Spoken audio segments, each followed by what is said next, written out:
Welcome to Artists Exposed with Tim Moss. I went to the East Village to a book signing of William Daniels. It's called There I Go Again, How I Came to Be Mr. Feeny, John Adams, Dr. Craig, Kitt, and many others. There was a huge line outside the Strand bookstore waiting to meet with William Daniels. I got the opportunity to sit down and chat with him. And we also get to hear off-screen from his lovely wife, Bonnie Bartell, and his son, Robert Daniels. Please enjoy my interview with the wonderful William Daniels. Welcome back to Artists Exposed with Tim Moss. As you know, I speak to many fascinating people, many artists from around the world, and here is another, the incredible, the fabulous William Daniels. How are you doing? I'm doing fine, thank you. So good to see you. Oh, good. I'm glad to be here. Well, firstly, welcome to New York. Thank you. Yes. You know, I'm from New York, Yes. basically, yeah. Absolutely. Yes, you're originally from Brooklyn, right? From Brooklyn, born in Brooklyn and raised on Long Island. But so it's nice to be back in town. Yes. Yeah, from L.A. And we'll see if I can hit some of my favorite places. Oh, yes. That's always the best part about returning to New York. That's right. All the old haunts. Yes, all those restaurants that I miss. Well, William Daniels is a very recognizable actor in Hollywood and on television as well, which I will go over a list of some of the things. I checked your IMDb, and it was page after page. I wish you wouldn't mention. Yeah. You know, I thought it was going to be okay, but it wasn't. Well, we're at the Strand bookstore down in the East Village right now, and the reason being that we are here for his book signing for William Daniels' new book, which is called There I Go Again, How I Came to Be Mr. Feeny, John Adams, Dr. Craig, Kitt, and many others. So now this is available online. Is that correct? Is it? Oh, okay. It is available on store and online. Oh, I see. Yes. Available in the store and online. Yes. So we're going to get into the book in a couple minutes, but let's get to know William Daniels a little bit more. So you mentioned that you're from Brooklyn originally. Yes. Have you been back to Brooklyn recently, like in the past few years? No. Okay. It has changed. Oh, has it changed? But East New York hasn't changed, I don't think. It's gone downhill, actually. When I was there, it was a little nicer than it is now. Yeah. I did drive by once, and I said, okay, let's keep going. Yeah. Okay. Yeah. Well, Brooklyn is like very trendy now. It's like the place to be. So maybe East New York is also trendy. I really haven't been back there. Well, I think they're still working on East New York. I see. Okay. But so you grew up in Brooklyn, yes. And then when did you get the passion for acting? When did you get the acting bug? Oh, well, I'm not sure when I got the acting bug. I had a stage mother, sort of like Ethel Merman in Gypsy, you know, and actually very much like her. And so we were put into the business, my sister and I, when I must have been 8 or 9, and she was a couple of years younger. And we were on radio, on the Horn and Heart Children's Hour. Oh, my goodness. And then to television, and then we had our own little show for a while. And then I stumbled into Life with Father on Broadway. Wow. When I say stumble into it, I didn't know what I was doing. My mother said, I hear they're looking for boys, Bill. Go over there. I hadn't an agent. I had an appointment. Nothing. I walked in, and she said, what agent did you... I don't have an agent. Oh, when is your appointment? I don't have an appointment. She said... You serious? I said, yes, ma'am. I was 15. She said, wait a minute. So she goes into the producer and says, listen, there's a kid out there that looks like he may be able to cover the 2 oldest boys. Do you want to see him? He said, yeah. So I go in and I see the producer, Oscar Serlin. So he said, ever done any plays on Broadway? I said, no. Any plays off Broadway? No. Any plays at school? No. He said, you know, you remind me of me when I came to New York. And you got the job? Yes, I got the Love job. that. Yeah, he said, go down there. They're seeing kids now. Oh, that is brilliant. Oh, my goodness. So you just kind of walked in the door and onto stage. Exactly. I didn't have an agent, nothing. I love that. That's wonderful. Right. So you basically started on Broadway. Exactly. In fact, I was hired before I'd ever seen a Broadway play. Oh, my goodness. And I love that. they gave me and my mother a couple of tickets to go see the show. And it was at that lovely theater on 41st Street, the Empire. Uh-huh. And we had a box seat, and suddenly the curtain rose, and there were these lights lit up, and it was like, I don't know, some kind of fantasy world as far as I was concerned. Wow. And I watched it, and I thought, wow, I don't know if I can be in something like this. But I didn't have to be. I was assistant stage manager, and then I got into the show itself because there were 4 boys, and the 2 oldest ones I wound up playing. Wow. Yeah. Oh, my goodness. Yeah. If only it were that easy nowadays. I know, that's true. Either that or I was very, very lucky. I don't know. But see, I love that because to me it was meant to be. Yes, I guess so. Yeah. Yeah. I never thought of it that way, but yes, I guess you're right. So you got into acting and enjoyed that and decided that that's what you wanted to pursue. Was that what you studied? You went to Northwestern then in Chicago, correct? Yes. I was working under the advice of Howard Lindsay, who wrote Life with Father. And when he came back into the show, I asked him what I should do. Should I go to the American Academy of Dramatic Arts? He said, close the door. We were in his dressing room. And I come in, he said, don't go there. He said, I'm on the board. Don't go there. He said, this is what you do.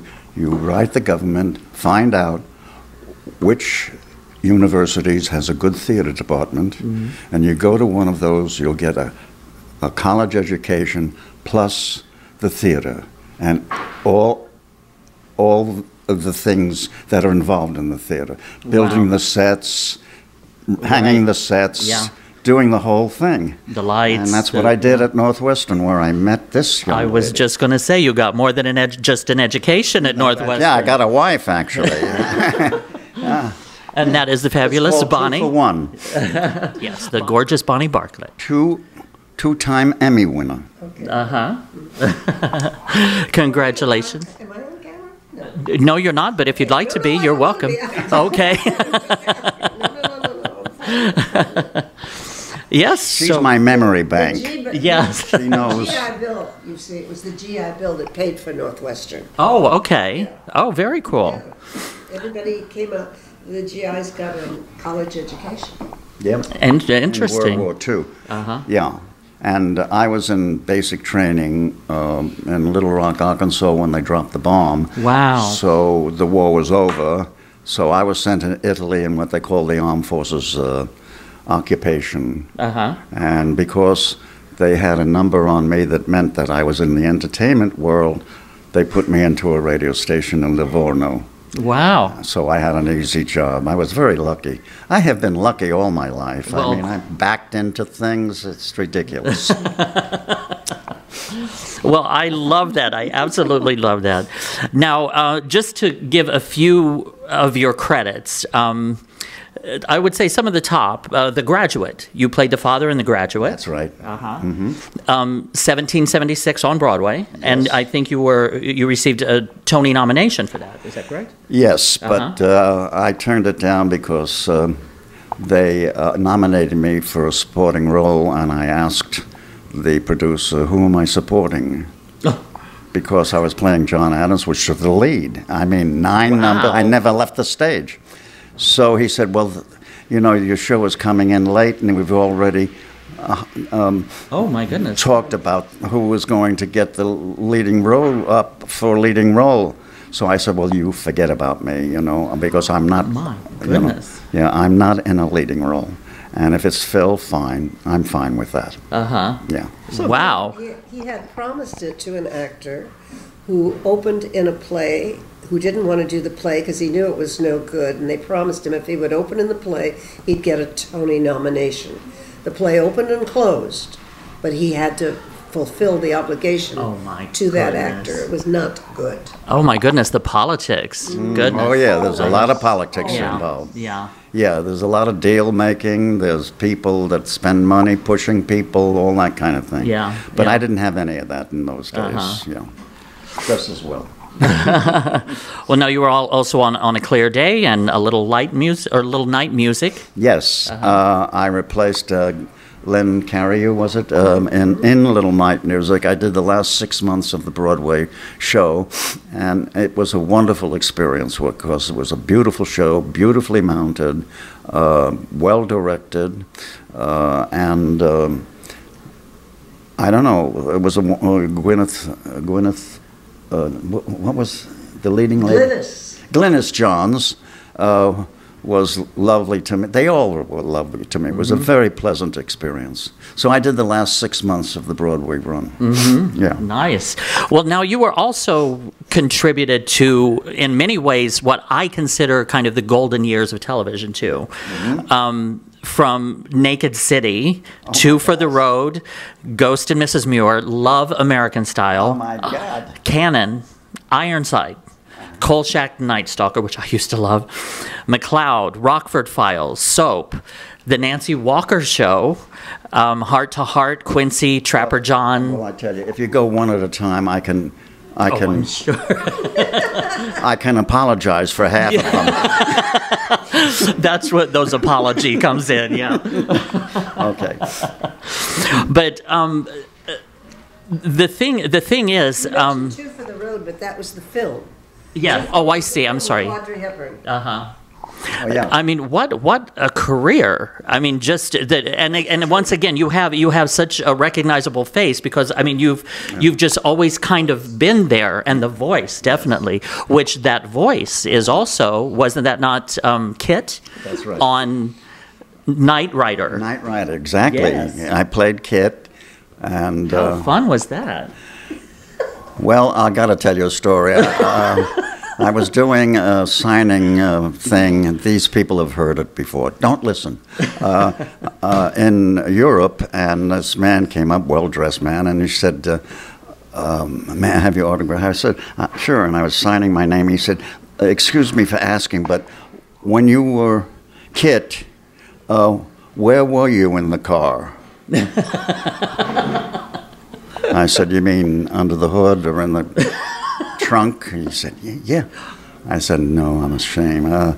I was in a studio recording it," and he kind of went away disappointed. Yeah. All these years, he had a mental image, mental picture of you underneath the hood. Exactly. I don't know. I can't believe it. Well, let's go back and touch on The Graduate. Let's do that real quick. Working with Dustin Hoffman and just the creation of the film, because to me at that time that seemed like they came up with a very edgy, very controversial subject, and everybody kind of joined in. I mean, to be an actor on that set. You mean him and an older woman? Is that Well, what you yes, mean? at that time it was Sure. considered very controversial. Right. But how it kind of strikes me is like the making or behind the scenes. Everybody was creating the characters and they were creating this story, to tell this story together. It just, I guess where I'm coming from is the difference between a movie like The Graduate, Yeah. which was coming from the artistic point of view. So many of the films today are coming from more of a money or a commercial Yes. aspect. You just seem like everybody just really seemed engaged and really connected with their characters. Yes. Well, it had passed through several directors and several Writers. writers, and finally Buck Henry got a hold of it and made it very interesting. And they got Mike Nichols involved, and then everything came into place because he was famous on Broadway and had done a couple of already hit films, and so he just hired a lot of New York actors. They were all New York actors, and when the producer said to me, he said, "Bill, I really love your performance, but you're kind of not old enough to play Dustin's father." I was about 9 years older, and Mike Nichols said, "Never mind about that." He didn't, you know. So he said, "Well," so the producer shut up, you know, and so I did play it, and you know, they put a little something under my eyes, and it worked fine, you know. Absolutely. So, yes, absolutely. and it was a pleasure, absolute pleasure working with those people and with Mike Nichols. He was a very talented man. Yes, yes, incredible director. Yeah, he was really something. So, and then you transitioned more into, well, I guess you didn't really transition. You kind of worked theater, you worked television, you worked film, pretty much throughout. Yes, actually, you're right. I did. But one of the more recognizable roles, I would say, across America would probably be as Mr. Feeny on Boy Meets World. Boy Meets World. Yes. Right. You played the principal. I played the principal, Mr. Feeny, and again, if I can say it, I asked backwards into it because I turned it down, and the producer said, "Well, they had a reading, and I went to him and I quit." And so he said, "Give me 24 hours, I'm going to rewrite the part." Oh, wow. And he did write nice scenes. So I got involved with that, but I had said no at the beginning. Wow, my goodness. Because the thing is that your character just was a huge part of that series. Actually, it was. It really was. And it was a pleasant experience. It really was. And he was terrific, Bruce Paltrow. You're going off into St. Elsewhere. Oh, I'm sorry. Which we'll get into next. Oh, I'm talking about Michael Jacobs. Yes. Sorry, Michael. Oh, boy. Well, again, I'm of a certain age now.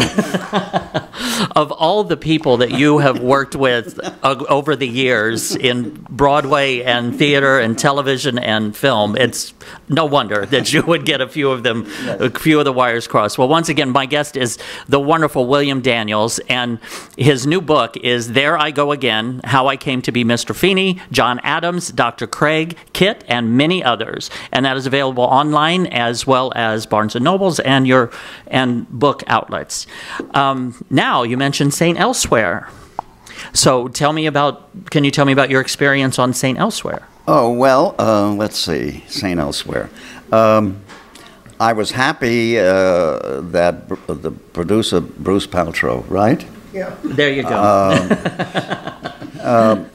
Did an unusual thing for me. He sent me 5 scripts and said, if you like them, would you do the part of Dr. Craig? And he was not that big in it, you know. He had little bits here, little bits there. These were 5 episodes? 5 episodes. And I said, thank you for that, Bruce, but, you know, he doesn't seem to have a lot to do. And he said, Bill, when they see what you do with it, they will write for you. And they did. He was absolutely right. And then they wanted to take it into my home, and there was a discussion about who to play, my wife. And they went on and on and on, and then the casting lady said, how about his wife? You know, like, come on, come to your senses. And so that's how it happened. I love that. Well, now Bonnie played your wife not only in real life, but in St. Elsewhere, and also Boy Meets World, correct? Yes, we're a team. I love that. I love it. Where art imitates life, or vice versa, I guess. So, what was it like working with your lovely wife on set? Were those the only 2 times that the 2 of you worked together? On film, yes. Yes. I'm difficult, and members of the cast would say to her, does he always talk to you that way? And she said, yeah, kind of, you know. And I said, I didn't know that at the time, but, you know, sometimes she didn't know her lines, and, you know, and I always knew my lines, and so I had to put up a front for her. They could have fired her. We work very differently, and he had Ed Begley Jr. and he were so funny and together, and he would say to Eddie, Mutt and Jeff. Yeah, and he would say, Eddie, are you going to do it that way? What are you going to do? And he says, I'm getting it. I'm learning it, Billy. I'm learning it.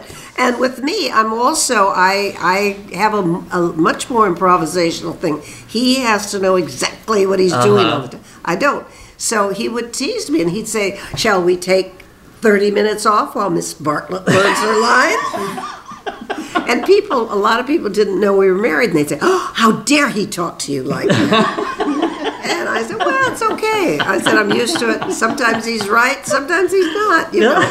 But it didn't, I mean, I knew how to deal with him. Yes, exactly. After so many years. And he was happy because he could say anything he wanted to me. He couldn't do that with the other actors. Yes. But I love that dry sense of humor, that little slip it right in, and knowing that nobody knows that the two of you are married. That's brilliant. Do you let him talk to you that way? Yeah. On a daily basis. And now their son is here as well. Hi. So I would, living in the house with them, they would run lines together, and they fought a lot. That was a rocky marriage. So, now it comes out. The truth be told. The characters Oh, fought a lot. Uh-huh. So but I wouldn't know. I would hear them arguing in the next room, and I couldn't tell for sure if it was a real argument or not until if when it stopped, there was laughter. I realized it was probably a rehearsal. Yeah. And if you heard the chandelier crashing, you knew otherwise. You know, that's fascinating because he never told. This is the first time I love that I that. have ever heard this. Because Rob is sitting there and telling you that. We had no idea. Believe me. Well, it's probably better you didn't know. Yeah, we didn't know that he was confused. Influence the process. Oh, I love that, but that's also the sign of good actors. Even your own child couldn't tell if you were serious or That was not. very convincing. I love that. That is so wonderful. didn't know. So you have just worn so many hats in your life, and from again theater actor to film actor to television actor, and now author. Yes. Can you tell us a little bit? Oh, sorry. Can you tell us a little bit about your book, which is once again is William Daniels' "There I Go Again: How I Came to Be Mr. Feeny," John Adams, Dr. Craig, Kitt, and many others. There you are. You know, let me look at it. Sure. I think I'll get inspiration. Oh. Oh, get that smug look off your face. I wasn't working, and I didn't have any plan, never thought about it, never did research, nothing. I just one day picked up a yellow pad and a pencil, and started writing because I was wondering if I have a bad memory, except for dialogue, you know, until they say print, and then I have a bad memory. But I just started writing, and so many things came back to me that I can't speak for the book, but I was very happy to be able to go back and discover some of the resentments that I had and why I resented them, some of the fears that I had and why I, you know, being a kid and performing for huge crowds. So it was very helpful for me. It was sort of like going into analysis. It was kind of a self-analysis. So I was happy that I started it, and then I let it go, and then I went back to it, and, you know, it took a while, and finally I finished this. But that is absolutely fascinating. Had you ever went through that process before? No, never. No. And as I say, I didn't research it or anything. I didn't really think about it before I picked up that pencil. Nice. And it was a pencil, not even a pen. You know. You're very old school. Most people sit down at the computer and start. Oh, yes, I can't do that. I do the pad and pencil thing, too. Do you? Good. I'm glad. Oh, but I mean, the fascinating stories that have got to be in here. And once again, in your life experiences that you must have experienced. And I think that is very healthy for you to actually kind of revisit all of that from the perspective that you have now in life. Yes. And you'd be able to clearly see what your perspective was at the different stages of your life. Because Absolutely. I had a lot of before that, I had a lot of resentment, feeling that I'd been pushed into the business. Wow. You know, by a mother. And then I realized she did me a big favor because I was working all the time and had quite a bit of success. So, you know, I couldn't complain about it. So were you able, I'm sorry, can you, go ahead. Well, I just was going to say that he had gone through, he was very angry with his mother for years. And he used the word rescue. He said, Wow. I wanted to rescue my memories. Nice. And I thought that was an interesting word. Absolutely. Rescue. Absolutely. And so they didn't get lost, I guess. Yes. Yeah. So were you able to change the resentment to perhaps like forgiveness or appreciation? I did. Unfortunately, it was rather late. My mother. It doesn't matter when, as long. Well, she was in the hospital. What turned out to be her deathbed, and I said, "Mom, you know, I'm a big television star." She said, "Big Broadway star." That's my mom. Well, I for one am very glad that she did push, and that you have done everything that you have done and experienced in this life. And I just want to personally thank you for all of the joy that you brought and for your contribution to American entertainment, which has been a lot. You have really contributed Thank you a lot. very much. You're very kind. Thank you. Thank you. Once again, my guest is William Daniels, and his book is called There I Go Again, How I Came to Be Mr. Feeny, John Adams, Dr. Craig, Kitt, and many others. And he has been many others in this life. So please get his new book, and I thank you so very much for taking some time. I really do appreciate it. It was wonderful meeting you and chatting with you. Oh, good. Thank you. It was very pleasant. And your lovely wife, Bonnie, and your son, Robert. Robert. Right. Okay. Thank you so very much. Okay. Good. All right. My thanks to the incredible William Daniels for taking some time and sitting down with me, and to his lovely wife, Bonnie Bartell, and his son, Robert Daniels, for their input as well. Please be sure to get William Daniels' new book, There I Go Again, How I Came to Be Mr. Feeny, John Adams, Dr. Craig, Kitt, and many others. This is Tim Moss from Artists Exposed with Tim Moss, saying have a wonderful, wonderful week.